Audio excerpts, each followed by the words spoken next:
네, 보신 대로 이 중국인 관광객이 우리 국정원 건물을 좀 촬영한 사건이고 또 현재는 석방된 상태라고 합니다.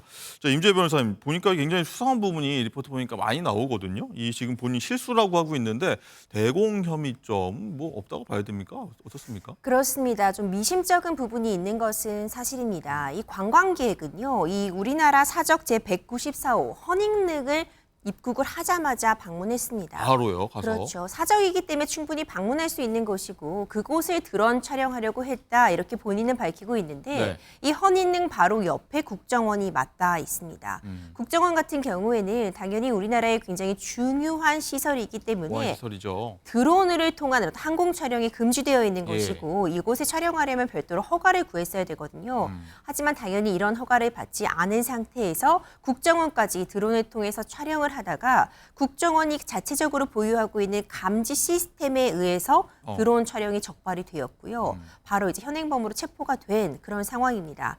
본인은 허닝릉을 촬영하려다가 의도치 않게 드론이 국정원까지 넘어가게 되었다라고 밝히고는 있지만 아직까지 어떤 대공 혐의점은 찾지 못했다고 해도 관광객이 허닝릉에 바로 이제 입국하자마자 네. 방문하는 점이 좀 의아스럽다라는 맞습니다. 점, 그리고 어쨌든 드론을 통해서 무단으로 촬영했다는 점 때문에 대공 혐의가 아직까지는 배제할 수 없는 단계로 수사가 진행되고 있는 상황입니다. 뭐 향후 뭐 일이 좀 잡힌다고 하면은 다시 불러서 조사를 하고 그런 게 진행이 되는 겁니까? 어떻습니까, 앞으로? 그렇죠. 앞으로도 계속해서 이 부분에 대해서 왜 입국을 했는지, 이전에도 한국을 입국한 적이 있었는지 이런 부분에 대해서 좀 확인이 필요해 보이고요. 입국하자마자 바로 이곳으로 달려올 만한 이유가 있었는지, 이전에도 어떤 촬영을 함으로써 갖고 있었던 그런 관광지를 방문한 이력이 있는지 이런 부분들에 대해서는 추가적으로 수사 필요해 보입니다. 네. 중국 뭐 정보 건물 같은 경우에도 아마 드론 띄우면 안 될 텐데 굳이 한국에 와서 왜 그랬을까 하는 의문점이 좀 있습니다. 이제 윤혁 교수님, 네. 어쨌든 외국인들이 드론을 이용해서 뭐 우리 보안 시설 인근을 촬영하는 사건들이 좀 심심찮게 있는데 모두 좀 호기심이다 이렇게 좀 얘기를 하고 있거든요. 어떤 숨겨진 목적들이 좀 있을까요? 아니면 저희가 좀 곡해해서 좀 오버해서 보는 걸까요? 근데 그 이제 드론이라고 하는 것이 이제 그 군사용 목적으로 소위 말해서 지금 아주 그 저비용 고효율이다 이렇게 활용되고 있죠. 네. 뭐 우크라이나 전쟁이 대표적인 것인데요. 그런데 그 비군사용 그 목적으로 현재 사용되는 경우도 이제 왕왕 있긴 합니다. 더군다나 저는 이번 그 사건이 우연인지는 모르지만 시기적으로 그 봤을 때 일정한 그 해킹을 시도했던 이런 상황과 왜 그 일치하는지 뭐 그런 것이 좀 의심스러운 거죠. 즉 그 합참 그리고 그 법원, 뭐 국방부 등의 디도스 공격이 있었던 그 시점하고 유사한 점에 그 비춰 보면 네. 혹시 뭐 다른 이 국가적 위해의 가능성을 우리는 배제할 수 없지 않는가 저는 그런 생각을 했는데요. 소위 그 드론이라고 하는 것이 뭐 여러 가지 뭐 기술이 있지만 그 호버링 그냥 그 정지된 상태에서 회전을 하면서 소위 그 해킹을 시도하는 경우도 가능합니다.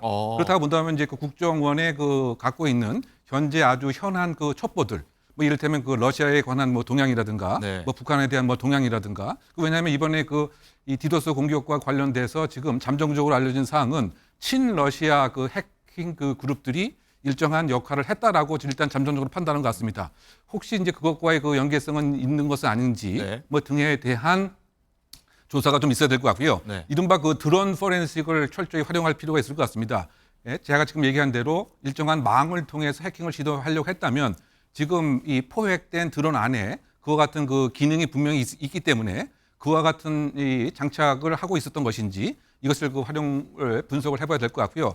그리고 이제 이 용의자가 도착하자마자 국정원으로 향했다라고 하는 이제 그런 사항이 상당히 의심스럽기 때문에 네. 한국에 왔던 사항 또는 그 와서 통신 내역 등등에 있어서 사실 요즘에 그 비국가 행위자에 의한 안보 침해 그 상황이 순수 일반 관광객이 좀 의심된다는 말씀이신 거죠? 네, 뭐 그런 점에서 일단 그 안보나 보안 상황은 가장 네. 이제 보수적으로 접근해야 되기 때문에 물론 일반적으로 이제 오작동이라든가 호기심 때문에 이른바 그 불법 드론을 띄우는 경우도 있습니다. 그런데 그것이 검거되거나 확인되지 않고서는 이것이 불법 드론인지 여부를 알 수가 없는 거죠. 그리고 그 NT 드론 시스템이 뭐 최근 3년 사이에 중요 시설과 그 원자력 시설, 에너지 안보 시설 등에 이렇게 지금 공항 등도 포함해서 장착이 되어 있습니다만 네. 실제로 그 신원이 누구인지를 파악하는 경우가 50%가 안 됩니다.